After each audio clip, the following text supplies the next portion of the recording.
ये सवाल देखिएगा, ये सवाल कह रहा है कि ए हमारा 65% कम है बी से और सी हमारा 80% है of the difference between A and B.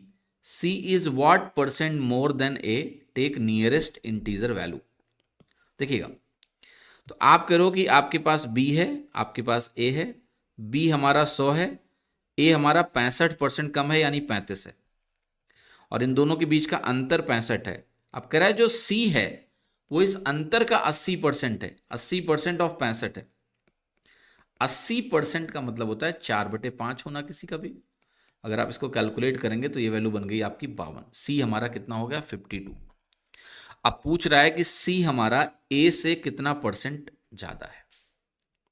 सी हमारा ए से कितना परसेंट ज्यादा है, तो आप कहोगे यहां से सीधा देख सकता हूं मैं 17 यूनिट ज्यादा है, तो मुझे निकालना है 17/35 इंटू 100 परसेंटेज के टर्म्स में। ठीक है, तो आप दो काम कर सकते हैं। सबसे पहले तो इसको आप कहिए 1700/35, 5 से काटेंगे यहाँ 7 बनेगा, और किसी भी संख्या को 5 से काटना है तो उसको आप क्या करते हो, ठीक है, 2 से गुणा करके एक जीरो काट देते हो तो ये वैल्यू 340 बन जाएगी। अब 7 से डिवाइड करो, 7 चौके 28, 6 7 तो 8 56, 7 5 35, कुछ ऐसा आ रहा है, डॉट डॉट डॉट।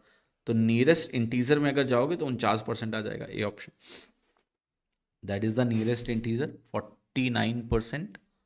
ठीक है, आसानी से। एक और तरीका देखे, इतना करना नहीं था, अगर आपके पास आर्ट ऑफ कैलकुलेशन है तो इस सवाल में आप तुरंत उत्तर लगा दोगे। जो नीचे 35 है इसका 50% बताओ क्या होगा। 50% किसी भी संख्या का आधा होता है, तो आधा इसका बनेगा 17.5।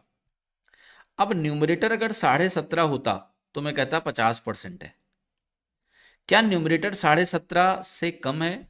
यस, कितना है 17, थोड़ा सा कम है, तो इसका मतलब हो गया 17/35 जो होगा ये लेस देन 50% होगा।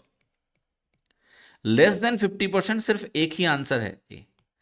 तो इतना मेहनत मशक्कत नहीं करनी है, सीधे देखा 35 का आधा क्या है 17.5, उससे हल्का सा कम, यानी मेरा आंसर 50% से हल्का सा कम, यानी आंसर ए। 50% से कम एक ही आंसर है, कोई कंफ्यूजन नहीं होना चाहिए आपको।